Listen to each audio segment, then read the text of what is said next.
Buenos días, estimados amigos que nos han seguido de cerca en este seminario web abierto sobre COVID-19. Tengo un placer de presentarles el día de hoy a la doctora Joana Aguirre. Ella es docente de la Universidad de las Américas, quien va a enfocar algunas recomendaciones para el manejo en atención primaria del COVID-19. Doctora, bienvenida. Gracias por estar con nosotros. Buenos días, Roberto. Muchas gracias por la invitación.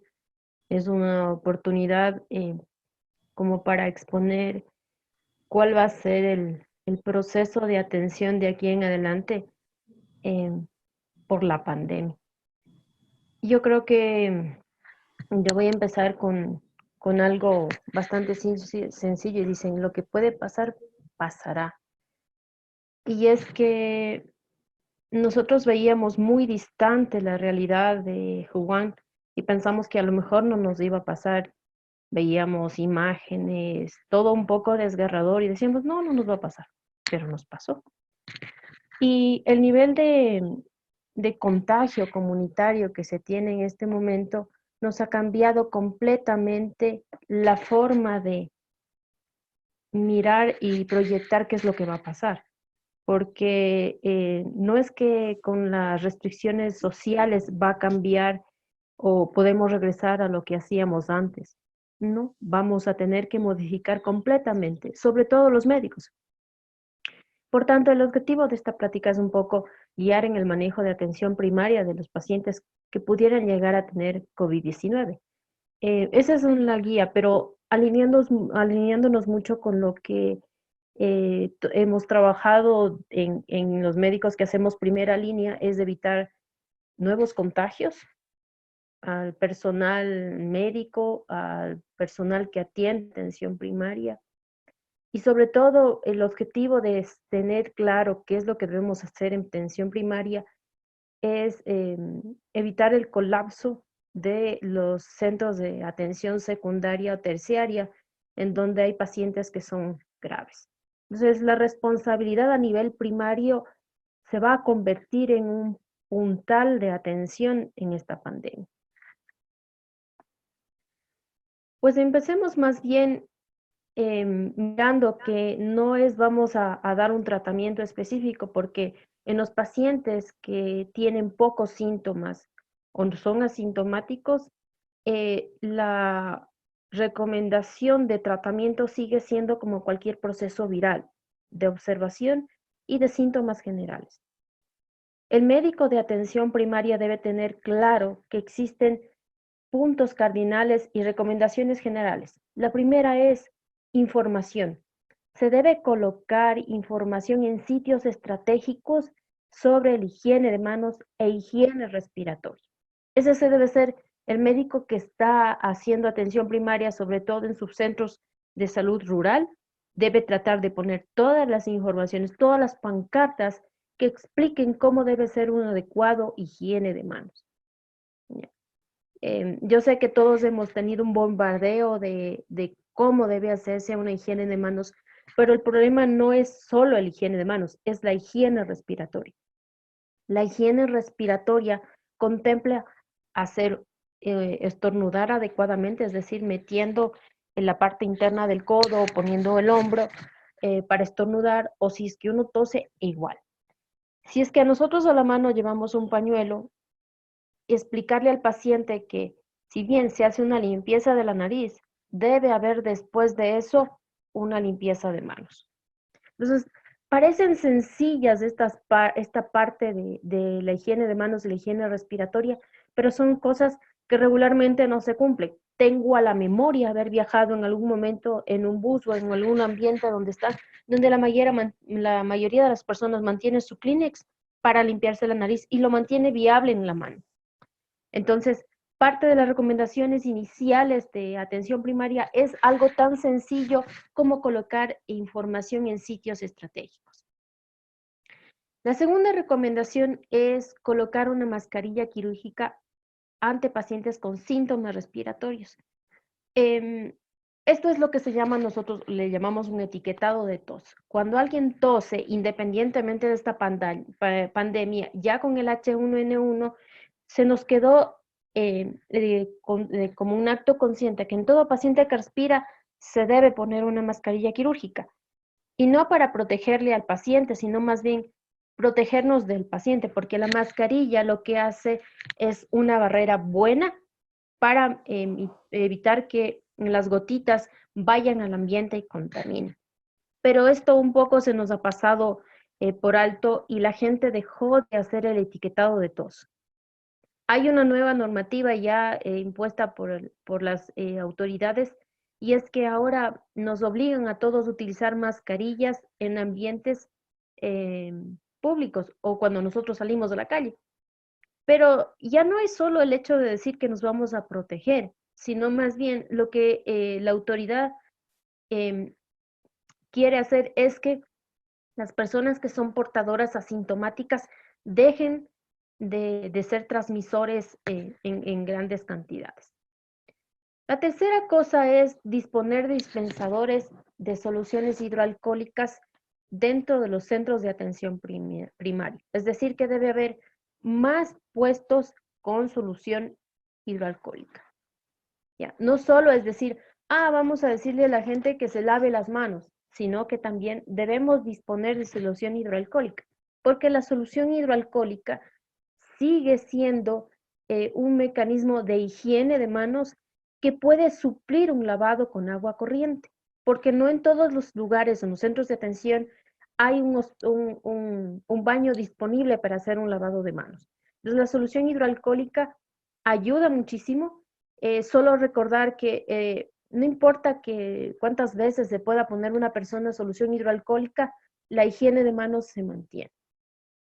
La tercera recomendación es colocar basureros con pedal, es decir, que en todos los centros de atención primaria, en las zonas de emergencia, debe haber basureros con pedal, es decir, basureros que estén y sean ideales como para no volver a tocar con nuestras manos una superficie contaminada. Entonces, parte de las recomendaciones, insisto, son muy sencillas, pero esto es parte de educar a la persona que va a la consulta, porque la educación no solo debe partir del personal sanitario, debe ser hacia la comunidad. Si la comunidad nos apoya en esta parte de recomendaciones generales, eh, básicamente nosotros hacemos un buen papel. Una cosa que sí se me pasó por alto y es que mucha gente utiliza la mascarilla de forma inadecuada. No es solo llegar y ponerle. Si se le dice al paciente que se ponga la mascarilla, se le debe decir que la mascarilla es de un uso y que si es que por alguna razón empieza a manipularse por tips, se lo baja, se lo pone a mitad de la mandíbula. La mascarilla dejó de tener un efecto protector que podría tener en el paciente, más bien se convierte en un medio de contagio. Entonces yo suelo ser un poquito muy crítica del uso de la mascarilla de forma inadecuada. La gente la utiliza mal y la utiliza porque ya les molesta por debajo de la nariz o no se ajusta la banda metálica. Y lo ideal sería que si es que ya no tenemos más de 4 horas, la mascarilla debería ser desechada y cambiada, o si es que visiblemente está mojada. Ya como médicos de atención primaria, tenemos como prioridad identificar casos posibles. Y el caso posible es que alguien tenga un cuadro respiratorio agudo leve. O sea, alguien que dice, sí, estoy con un poquito de tos, estoy con fiebre, tendré un poquito de dolor de garganta, me molesta la nariz. Ya, ese es un caso posible. Antes hacíamos como caso sospechoso cuando hubiera tenido un nexo epidemiológico evidente. Pero como es ahora el virus de transmisión comunitaria, cualquiera puede ser un posible portador de COVID. O cualquiera puede tener un caso posible de COVID. Y ahí incluyen cosas que a nosotros nos pasa muy a menudo en el hospital. Gente que viene por cualquier otra cosa y termina siendo después COVID. Y ahí sí es donde uno debe tener una alta sospecha o más bien ser muy prudente en la identificación de casos posibles. ¿Ya? Hay gente que ha venido por dolor abdominal, por diarrea, y no manifiestan como primer síntoma una infección respiratoria. Ahora, en casos leves, no se requiere una confirmación con un PCR en tiempo real. Se debe mantener más bien la definición de caso posible y observación. Porque si nosotros vamos a esperar un examen para confirmar, probablemente nos demoremos en tomar acciones de tipo preventivo o hacer lo que hacíamos antes. Es una gripe, no hay problema. Espérese nomás y ya. ¿Qué pasa con el personal sanitario? Ya no debería ser uno tan relajado que si alguien tiene gripe, decirle, no, tranquilo, sigue trabajando, ponte la mascarilla y sigue trabajando. La verdad es que uno debe ser muy responsable como médico de atención, es decir, si hay alguien, un caso posible, ya se debe diferir. Existen algunas estrategias para evitar que esos casos sintomáticos leves vayan a la consulta. Y ahí hay una diferenciación en que nosotros no estamos en contacto directo con los call centers que ahora funcionan a través del Ministerio de Salud Pública. Pero nosotros podríamos enfrentarnos a situaciones como con médicos de atención privada que sí tenemos la agenda previa antes de la consulta. Por tanto, debe hacerse un contacto previo e identificación telefónica para ver si es que etiquetamos al paciente con problemas respiratorios. En los call centers regularmente lo que hace el paciente solicita la atención y alguien que puede ser una enfermera o un médico que hace triaje debe evaluar la gravedad de los síntomas de alarma. Si es que tiene algún síntoma de alarma, me permito recordar cuáles son los síntomas de gravedad general. En síntomas respiratorios son disnea, aumento de la expectoración, hemoptisis. Si es que alguno de estos pacientes está así, ya no es algo de decir sí, es un síntoma leve. O los síntomas gastrointestinales como vómito inconversible, diarrea con deshidratación. O inclusive síntomas neurológicos como confusión y letargia.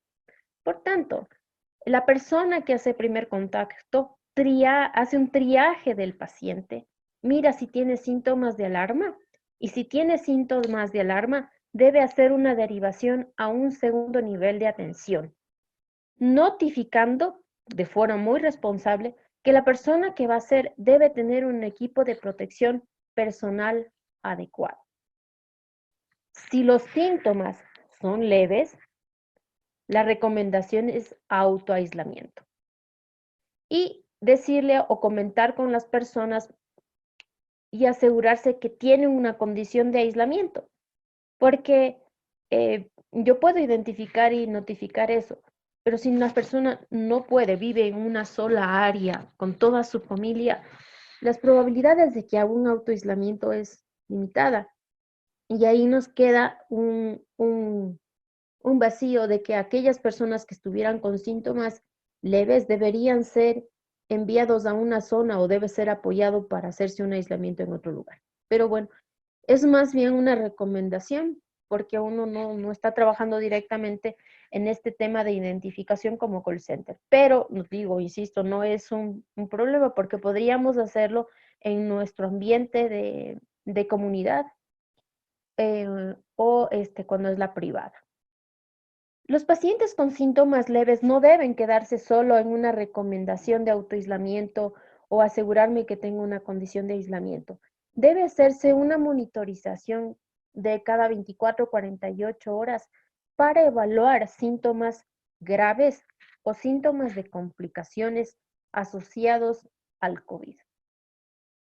¿Ya? Pero esto, insisto, es si es que uno pudiera hacer un contacto telefónico previo. Aquí la telemedicina ayudaría muchísimo a identificar a estos pacientes.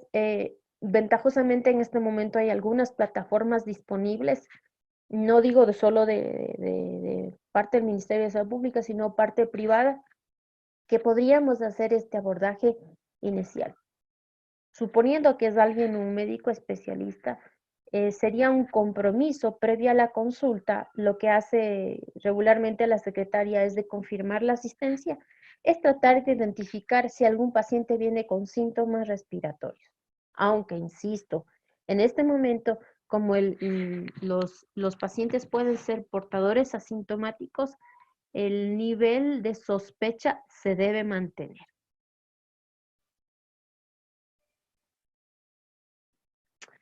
Hay algunas plataformas, a mí me pareció muy interesante lo que está haciendo el CDC. El CDC tiene un instrumento, una guía de forma telefónica de cómo hacer el abordaje telefónico de los pacientes con sospecha. Tiene algo muy interesante que es que, primerito, si el paciente llama por algún problema de salud, em, y no tiene síntomas respiratorios, las personas que hacen primer contacto lo que pueden hacer y deben hacer es dar educación. Si tiene síntomas respiratorios, ya empieza a clasificar si es un niño menor de 2 años o una persona mayor de 2 años, para hacer con preguntas un poco más detalladas, mirar si alguien tiene probablemente algún como síntomas de gravedad de COVID. ¿Ya? Este es un print screen de la página del CDC. Me pareció muy interesante como un recurso, y antes que estar discutiendo cómo debería ser el algoritmo, es dejarles a ustedes una consideración de que cuando se puede utilizar el recurso y que ustedes de esta manera puedan tomar decisiones. En esta incluyen no solo los síntomas, que son una gran variedad de síntomas que puede tener el COVID, sino también identificar aquellos pacientes que puedan tener una condición de riesgo. Aquellos pacientes que sí tienen una alta probabilidad de complicarse, y es en el sistema de atención que nosotros vayamos a utilizar, tratar de mirar que aquellos pacientes no pueden ser dejados por alto, deben ser, o sea, debe tener en consideración que el seguimiento en 24, 48 horas debe ser mandatorio. Porque la mayoría de estos pacientes, cuando se van a complicar, a la semana se complican. Y uno no puede decir, solo hago el seguimiento en 24, 48 horas. Debe ser un poco más extenso, considerando un poco la historia que tenemos de la enfermedad. Porque hay cosas que todavía aún nos quedan como vacíos técnicos de atención. Hay personas que ya no nos vamos a poder decir solo por teléfono, quédense en su casa. Ya nos va a tocar atender en nuestros centros de atención primaria a estos pacientes. Y eso es una realidad que todavía el personal de salud que nos rige no nos ha dado pautas generales, pero a eso vamos. En atención primaria se debe hacer una identificación por zonas, y eso es una cosa que ya se hace de planificación previa. Debemos generar unas zonas que son COVID y no COVID. Entonces, ¿qué es lo que hacemos con esto? Es tratar de hacer una ruta para aquellos pacientes que tengan síntomas se ubiquen por un sitio diferente, no tengan una sala de espera común, que se sectorice en personas COVID y no COVID. ¿Ya? Pero ¿quién hace esta gestión? En esta gestión nosotros lo que nos vamos a apoyar generalmente son personas que hacen atención la persona de primer contacto. Voy a ir un poco describiendo qué es lo que debería tener una zona COVID. ¿Ya? Una zona COVID debe tener todo desechable, no es nada reutilizable. Nuestro equipo de trabajo, yo recuerdo antes de la pandemia, mi personal de apoyo lo que hacía era ponía sábanas desechables o sábanas normales, y había como una posición muy relajada de hacer el cambio. Digo eso, no lo hago yo porque yo no disponía del equipo para cambio. pero ahora ya no se puede hacer eso, porque las cargas virales que tiene cada persona son muy altas. Y si es que yo mantengo material todo el tiempo dentro del consultorio, la probabilidad de contagio hacia el personal de salud o a un nuevo paciente que a lo mejor será sospechoso, puede ser que yo lo haga directamente infeccioso. Se debe proveer protección plástica a los materiales que probablemente están en contacto con los pacientes. Ya. Se debe guardar todo el material visible. ¿Ya? ¿Por qué vamos a guardar? Porque entre menos cosas expuestas tengamos, menos superficies a limpiar vamos a tener. ¿Ya? Y la otra es que no solo se debe mirar en esa proyección, sino que hay equipo que no se puede, no es desechable y no es protegible. Ejemplo, los kits de diagnósticos, los fonendoscopios de uso diario. Antes de cada uso y después de cada uso, debe haber una desinfección del equipo para que nuevamente, digo, si es que tengo un paciente con una carga viral alta que me dejó en el ambiente, desinfectar y disminuir la probabilidad de contagio. Una cosa que es importante y que uno debe tener en cuenta es que cada centro de atención tiene un manejo de residuos ya establecidos y hay pautas generales y a nosotros los médicos de atención de salud nos obligan a tomar los cursos y considerar que las personas que trabajan con exposición deben tener equipos de protección personal. Ahora, una persona que tiene atención en zona COVID, la OMS recomienda ciertos equipos de protección. Por dar un ejemplo, y que a lo mejor esto ustedes ya lo deben tener un poco claro de cuáles son los equipos. Los equipos parten desde guantes, una bata desechable antifluidos, aquí sería una protección ocular, debe tener una mascarilla quirúrgica.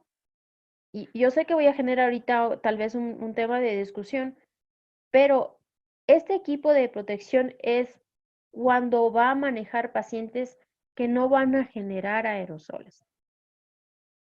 Pacientes que van a llegar a la consulta con mascarilla y que si hubiera tos, la tos como tal se va a quedar, perdón, los materiales expulsados en la tos se van a quedar en la mascarilla. ¿Ya? La N95 no se considera o no es la recomendación de la Organización Mundial de la Salud que se use en todos los pacientes COVID.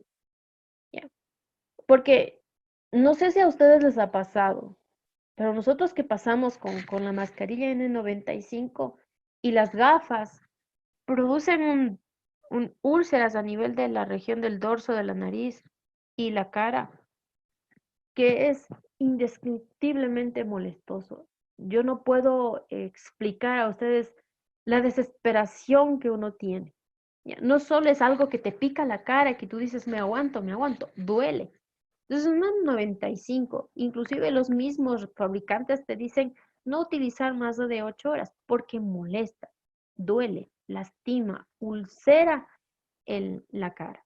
¿Ya? Y además de eso que te expones a un riesgo, que si tienes algo que te molesta, que te duele en la cara y tienes una N95 sin una indicación clara, vas a tomar como acción, así se administres muy bien los guantes, porque ni siquiera vas a estar así, a mano limpia, el riesgo de estarte nuevamente manipulando.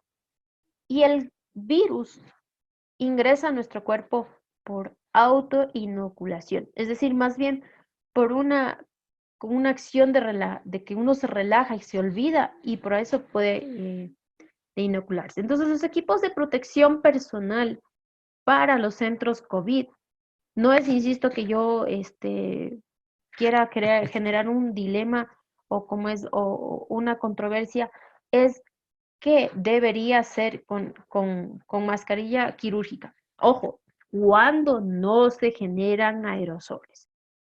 Si hay un riesgo de generación de aerosoles, nadie debe ser, porque la probabilidad de contagio es de alto riesgo. Alto riesgo.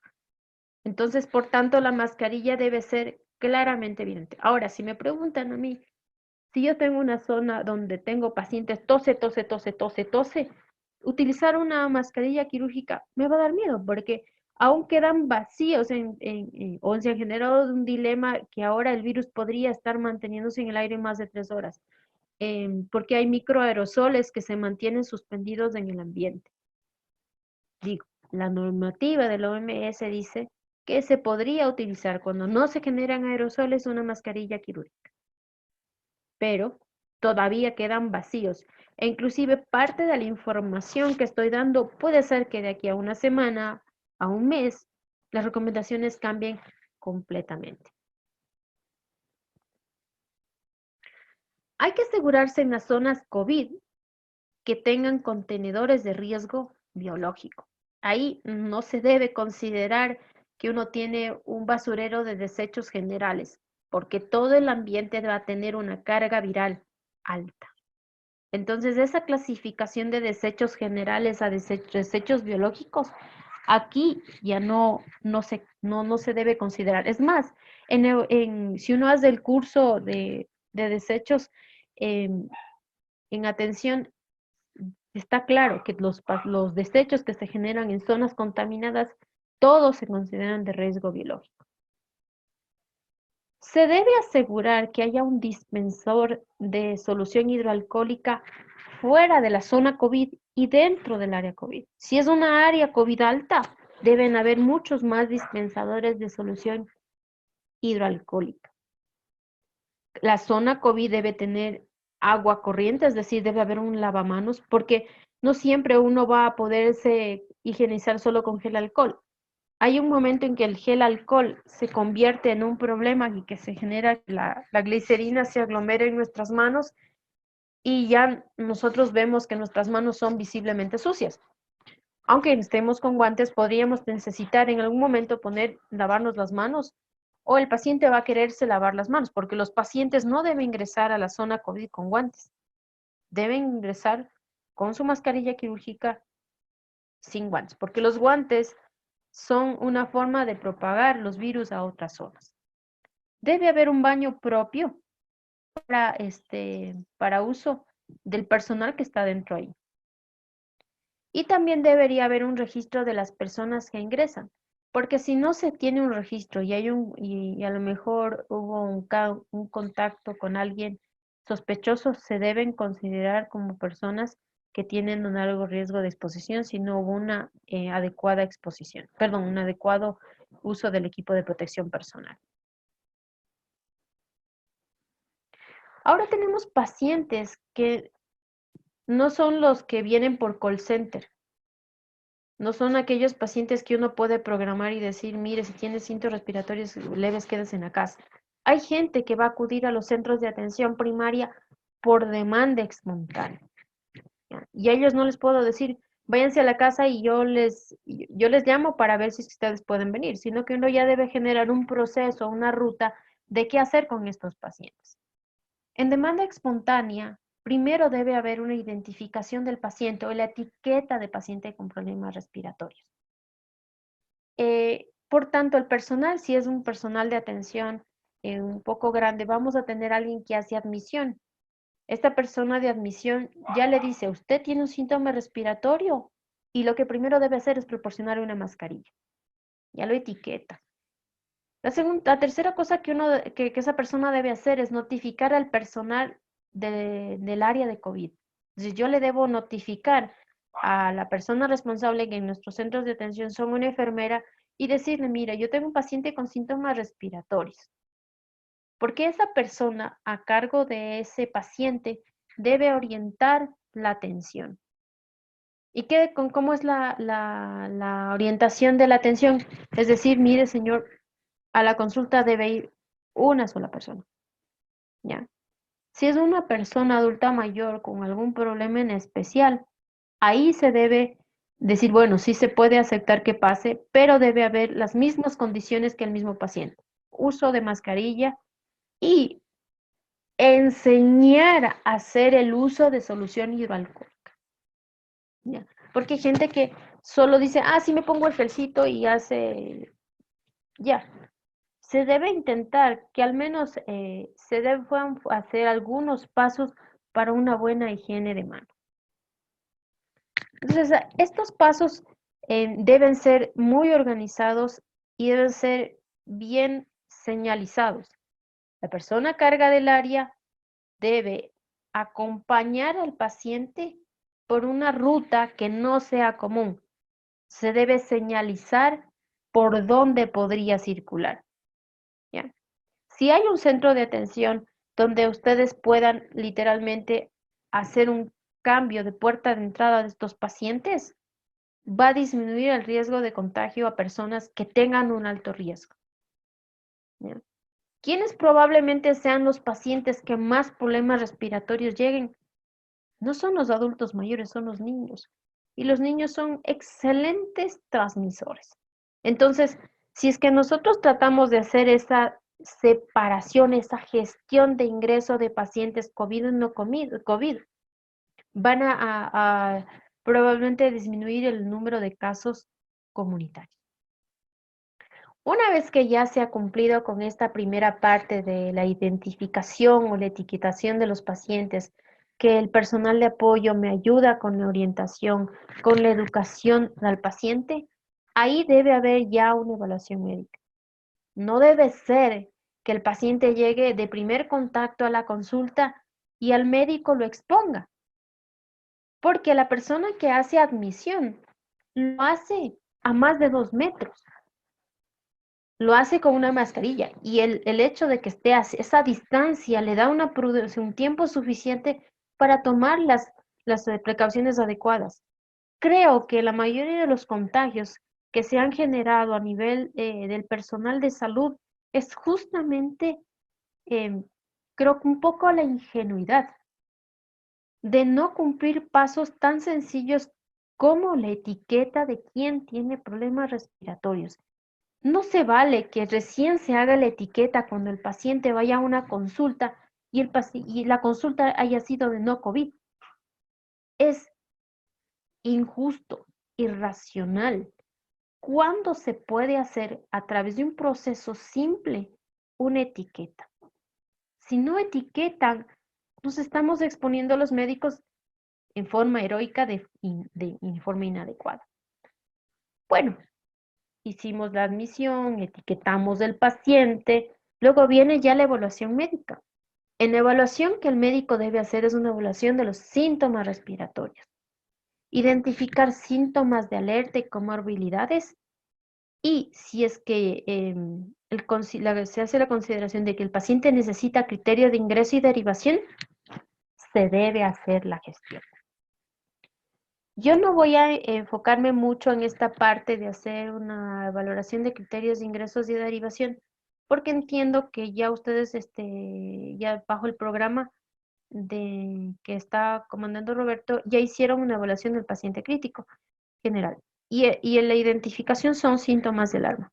Un paciente que tiene síntomas como disnea, fiebre, tiene una deshidratación marcada, con intolerancia oral o tiene síntomas neurológicos, debe ser derivado a otra unidad.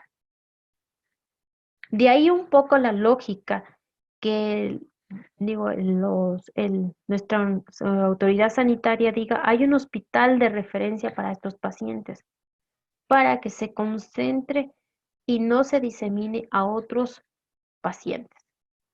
Entonces es importante identificar criterios de ingreso y derivación. Bien.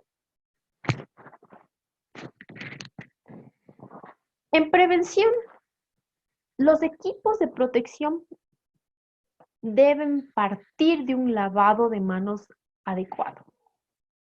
Bien. El eje principal es ese. Se ha demostrado que el 70% de las infecciones que pueden ser prevenibles se lo hacen con lavado de manos. Y eso estoy hablando en un entorno prehospitalario. Entonces, el lavado de manos es la parte más importante. ¿Por qué? Porque la mayoría de estos pacientes, aunque son sintomáticos, emiten partículas al aire. Esas partículas se quedan en alguna parte de nuestro cuerpo que después pueden ser inoculados. Y la forma más fácil de inocularse son con la mano. Porque cada 3, cada 5 minutos, las personas están tocando la cara y hay un riesgo de autoinoculación. Por eso el que el lavado de manos es parte primordial del lavado de manos. La segunda cosa es identificar dónde es el sitio de abordaje. Si voy a tener una zona de abordaje COVID sin generación de aerosoles, el equipo de protección personal va a ser, para evitar la prevención del virus, va a ser las estándares para evitar prevención, o sea, para prevenir infección por microorganismos transmitidos por gotas y por contacto. Por tanto, desde la bata que ya había comentado, la mascarilla quirúrgica, guantes y protección ocular. La protección ocular puede variar desde una gafa simple que utilizamos como las salpicaduras para procedimientos tipo quirúrgicos, aunque es mejor, hay unas gafas que se llaman gloves que tienen un tipo de visera y algunos que tienen un ajuste posterior que protegen más los ojos. ¿Por qué debe haber una protección ocular? Porque la mayoría de los médicos que yo miro, sobre todo los contactos que tengo por televisión de otros centros de atención, van solo con mascarilla. Y la mucosa más expuesta son los ojos. Bien. Todos estamos claros que una de las personas que alertó sobre la del virus y que estaba dando neumonía, que no se debía a gérmenes típicos o microorganismos típicos, fue un oftalmólogo. Pero porque el oftalmólogo empezó a ver infecciones en la conjuntiva, problemas de ojos. Entonces ahí empezó, o sea, creo que empezamos un poco, o las personas que empezaron a hacer investigación se dieron cuenta que el uso de protección ocular es parte primordial de la atención. Bien. Porque cuando nosotros atendemos a un paciente COVID, lo que queremos evitar y proteger es nuestra cara, es evitar la salpicadura directa. Y que si nosotros hacemos un manejo adecuado de todo ese equipo de protección personal, vamos a evitar que nos podamos inocular después del retiro del equipo de protección personal. Yo entiendo que hay un susto y en eso comparto que en los centros de atención de pacientes COVID no se tenga equipo de protección personal adecuado. Sí es una preocupación, pero saben a mí lo que me ha pasado y que me preocupa más es que el personal de salud no se sabe retirar el equipo de protección personal. Hay una área, hay un procedimiento de retiro de equipo de protección personal. Y si alguien, por ejemplo, empieza con guantes sin lavarse las manos a retirarse las gafas, hay una periferia y un riesgo de después inocularse. Entonces, no solo debe haber equipo de protección personal, debe haber un proceso. Y además de eso debe haber una sectorización o una localización de dónde uno debe hacerse un retiro de protección del equipo de protección personal. No se puede ir a retirar el equipo de protección personal fuera del área de COVID. Debe haber una área gris, una área intermedia de retiro. Y ¿para qué? Para que nosotros disminuyamos el riesgo de transmisión al personal, porque es decir, yo no puedo hacer que haya hecho todas las cosas maravillosas, haya etiquetado al paciente, que todo el personal cumplió y que yo haya fallado en ese sentido. Porque a lo mejor no puedo tener una manifestación grave de la enfermedad, pero sí puedo ser un portador, sí puedo diseminar el virus a otras personas. Y las personas que en primera instancia nos preocupan a nosotros como personal de salud es nuestra familia, porque así debe ser. El que uno esté sano de salud física y mental, el hecho de que uno sepa que no se está llevando a la casa el virus, es una de las cosas que debe primar. Por tanto, invito a todo el personal de salud, no solo a exigir un equipo de protección personal, sino también a capacitarse, no como decir que yo les voy a capacitar, les digo cómo deben hacer, sino que deben hacer un procedimiento de repetición y simulación. Entre más veces repite el procedimiento previo a la exposición. De ahí es que nuestra fuerte de la universidad es promover la simulación de varios eventos para generar un hábito y una destreza y que evite el riesgo de transmisión del virus. Ahora, ya vamos a estar a cargo de nuestro centro y no solo debe seguirse en el puro hecho de que ya nos protegimos, debe haber una limpieza del área adecuada. La mayoría de los productos de limpieza y desinfección habitual sí eliminan virus. Por tanto, digamos entre comillas que la nobleza, entre comillas digo, del virus es que sí se muere con jabón, sí se muere con cloro. El problema del virus es que las personas cuando llegan a las consultas, en lo que están hablando eliminan una carga viral muy alta. Yo miro los comerciales y dicen, por ejemplo, que eliminan el 99.9% de virus, bacterias y hongos. ¿Ya? Ese porcentaje chiquitico en una persona que tenga una carga viral alta puede ser lo suficiente para producir una infección. Por tanto, la limpieza de todas las superficies de la área de COVID debe ser no como antes. O sea, puedo utilizarlo de siempre, pero debo ser 100 veces más cuidadoso. ¿Ya? Si ustedes están en un centro de atención primaria en el quinto infierno de la quinta paila, perdón un poco porque a todos casi nos ha pasado eso en nuestro proceso de formación, sí podemos disponer, por ejemplo, de soluciones de hipoclorito de sodio. El hipoclorito de sodio que se dispone en el mercado tienen concentraciones que van entre el 4 al 5.7%. Hacemos una relación de 1 al 10 y le pedimos al personal de limpieza que nos apoye haciendo una limpieza, insisto, 100 veces más cuidadosa. ¿Ya?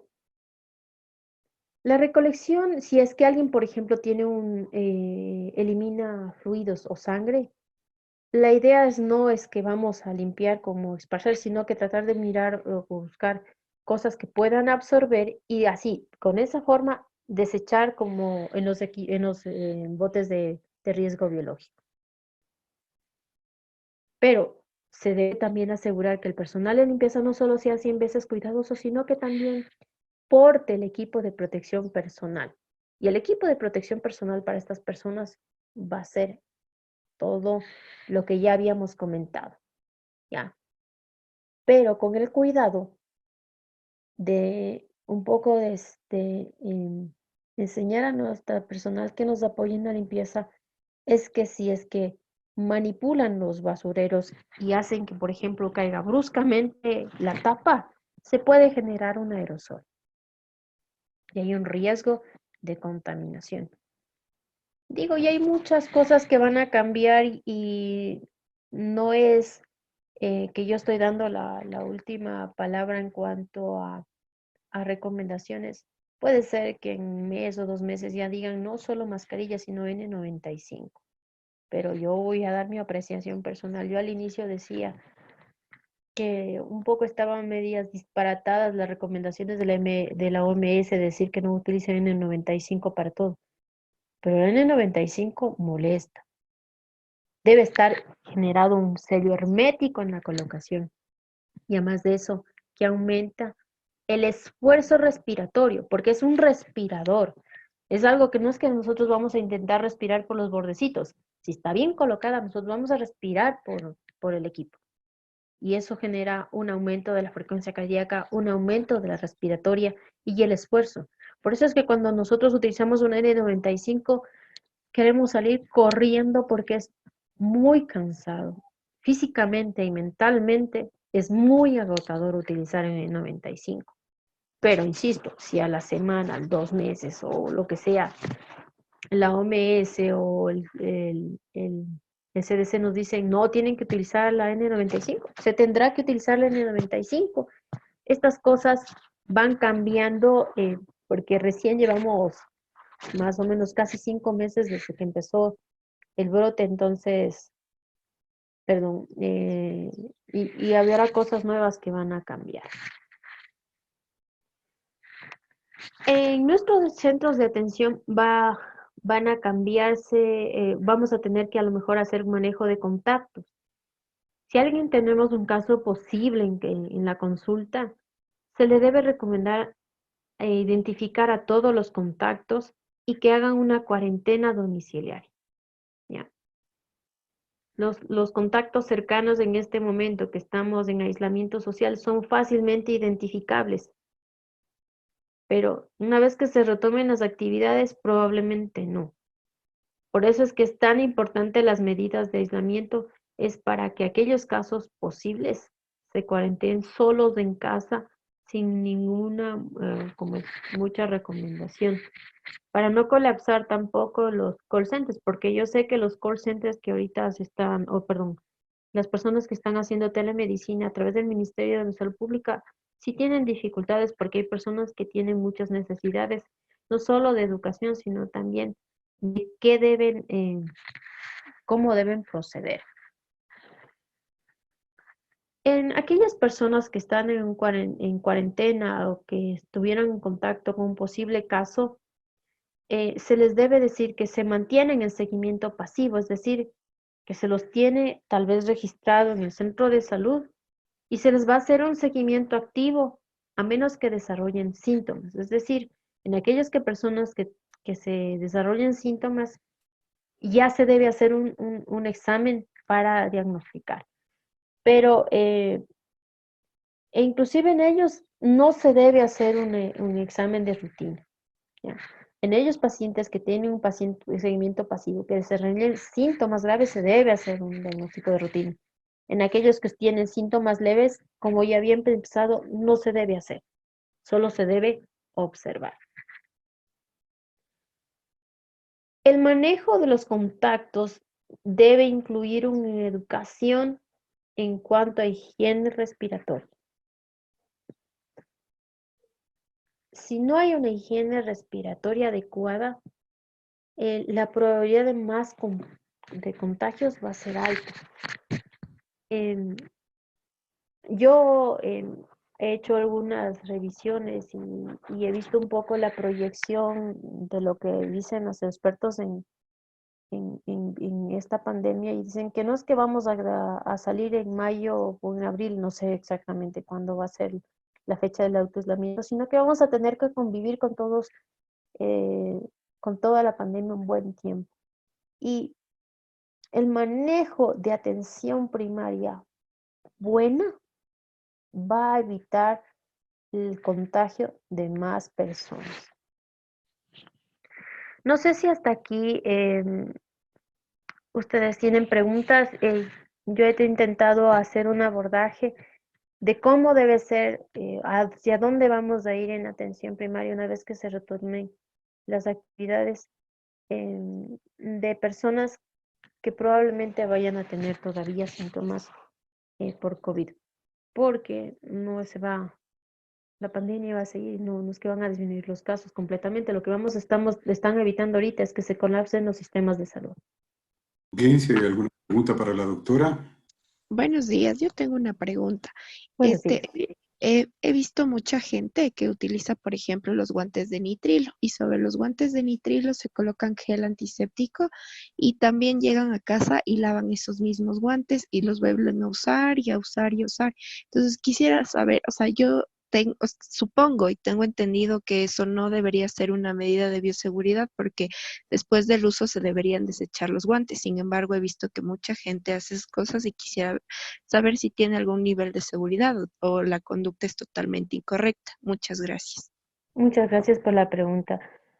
Las recomendaciones de precauciones a la persona de nivel comunitario es solo mascarilla facial, no guante, porque así sean guantes de nitrilos y que se pongan gel alcohol, el personal, la comunidad no es personal médico como para tener tal vez una precaución de ponerse gel alcohol muy bien en el guante. es preferible no usar guantes, porque eso genera una necesidad, es que se compren más guantes. Y si alguien no tiene recursos y ve que todo el mundo utiliza guantes, va a tratar de hacer eso de reutilizar. Es algo muy ilógico. En atención de salud, nosotros cuando utilizamos guantes de manejo por paciente y por uso. ¿Ya? Yo miro con una visión muy crítica que hay centros y locales que te obligan a ponerte los guantes. Pero los guantes es una forma de llevar virus y, o sea, decir, llevarte la mascotita a la casa. Entonces yo personalmente no recomiendo el uso de guantes porque no son personal de salud, no están capacitados como para decir que están desinfectándose. En los centros de atención con personas con COVID, em, lo que nosotros hacemos es ponernos doble guante, pero porque estamos haciendo una protección. Atendemos y desecha guantes y unos nuevos sobre los anteriores. Pero eso no se aplica a nivel comunitario. Debe ser que las personas que están en la comunidad no utilicen guantes, que se utilice gel alcohol las veces que sean necesarios. Si entran en contacto con una manija de uso común, gel alcohol. ¿Ya? En el Supermax, si están con miedo de tomar un sitio de común, gel alcohol. ¿Ya? Entonces, más veces se puede utilizar el gel alcohol, se disminuye el riesgo. ¿Por qué? Porque si es que alguien utiliza guantes, a uno le da una sensación de protección y pierde esa, como es lo detallista que puede ser en un lavado de manos con gel alcohol, perdón, con una higiene de manos con gel alcohol. Doc, Ok, buenos días. Yo tengo otra gracias. pregunta que es Claro, relacionada con la misma. Usualmente ahorita en este momento usamos las mascarillas y como hay escasez de las mismas, entonces las personas utilizan y nuevamente se traen a la casa y las lavan. Entonces, no sé, es una controversia obviamente, pero seguiría protegiendo igual como porque es desechable. Entonces, si se lava y se sigue usando, no sé si seguiría es que protegiendo de la Camila, misma forma. Cami, muchas gracias por la pregunta. El problema de utilizar una mascarilla es que no te protege a ti porque el virus no es que te estás protegiendo para que no pase.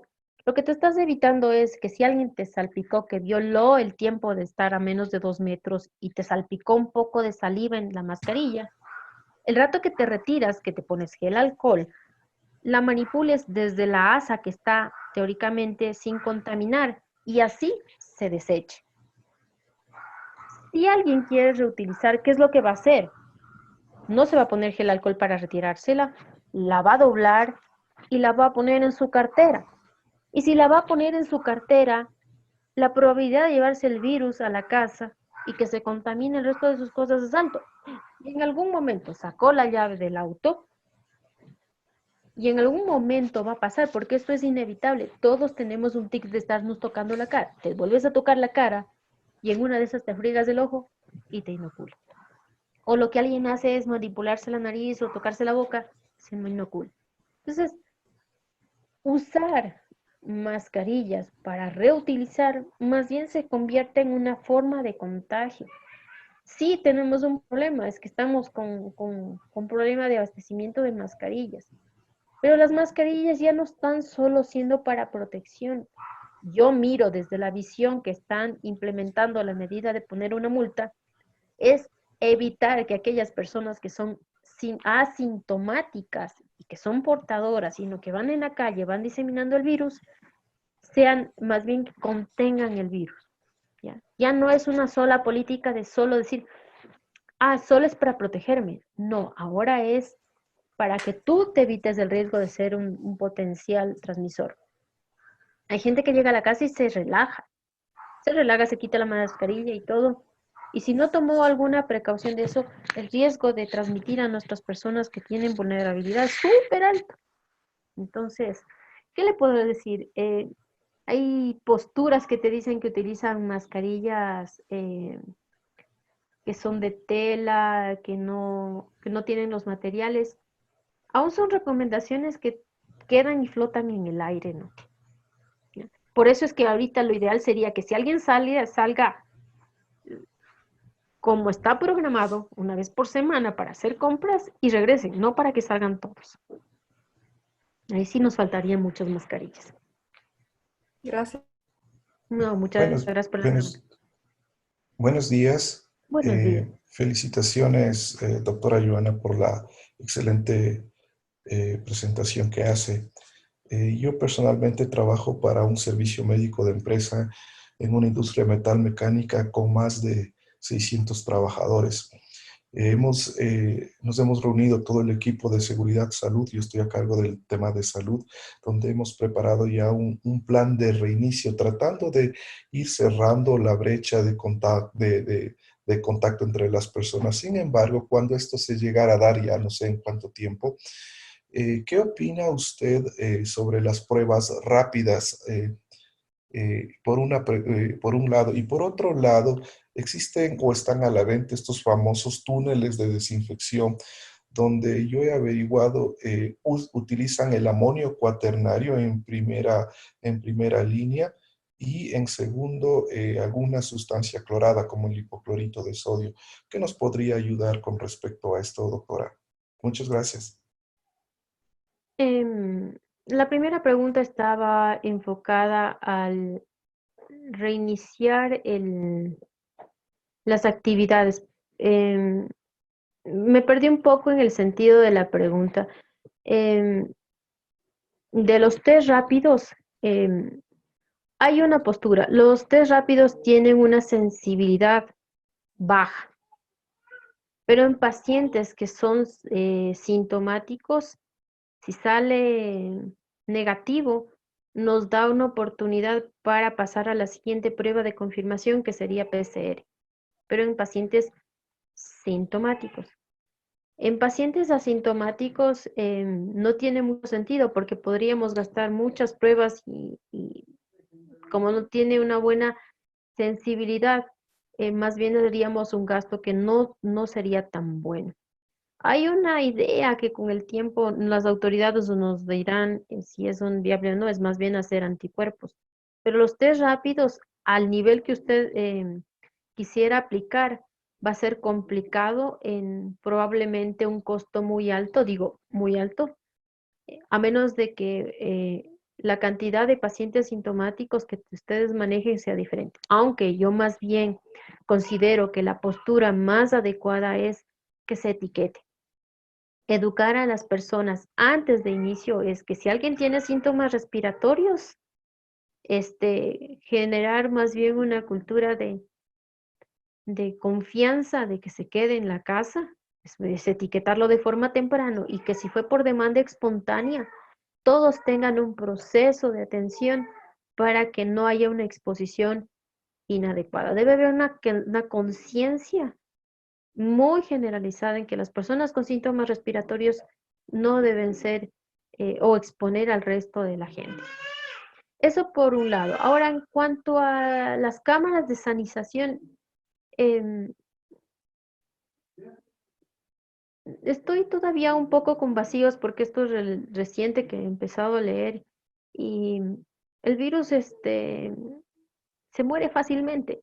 Si es que nosotros utilizamos de alguna forma las precauciones generales como la mascarilla y a nivel comunitario la gente quiere utilizar gafas y sale a hacer una desinfección bien buena de las gafas porque eso es algo que no se desecha, probablemente no sea necesario.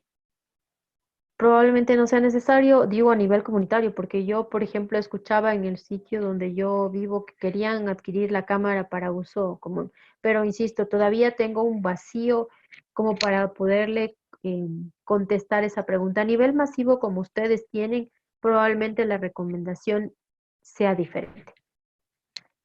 Doctora, buenos días. Buenos días. Disculpe, si es que tal vez nosotros tenemos las salas para pacientes sospechosos, o sea, por ejemplo, ¿qué cantidad de pacientes podría estar en esa sala ¿Y cómo disminuimos el riesgo de que tal vez una persona no esté infectada, le mandamos a esa sala y pueda contraer el virus?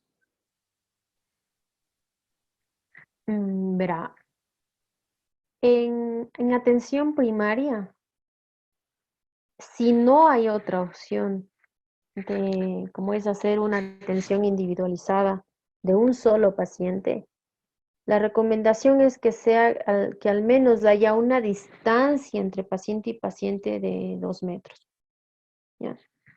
Pero eso no es lo ideal, porque ahí mezclamos los sospechosos con los no sospechosos y es algo muy injusto. Yo creo que una de las cosas que tal vez no profundicé es que cuando nosotros hacemos atención, después de cada paciente, debe haber una limpieza general. Porque si a lo mejor alguien viene con síntomas respiratorios y no es por COVID, el paciente va a asegurarse la infección. Entonces, lo ideal sería, digo, lo ideal es que por cada paciente que tengamos eso, y estoy hablando en zona comunitaria, y de forma controlada es que solo se vea un paciente a la vez. Y si mismo no queda otro, dar una distancia de al menos 2 metros y alguna mampara que lo separe. Pero estoy hablando de nivel comunitario. Pero a nivel hospitalario el manejo es diferente. Porque ya los pacientes que se atienden a nivel hospitalario tienen una alta sospecha de COVID. Gracias, doctor. Ujú. No, gracias a usted, Cris, por la pregunta. Si no hay más preguntas, agradecemos la participación de la doctora Joana Aguirre. Muchísimas gracias, doctora, por haber estado con nosotros y ser tan clara en los conceptos que verdaderamente tenemos que observar como personal médico de salud. A No, usted, gracias, Roberta. participantes en el seminario, muchísimas gracias. Este fue un seminario de telesalud. Próximamente estaremos nuevamente en contacto con ustedes porque el COVID-19 todavía no termina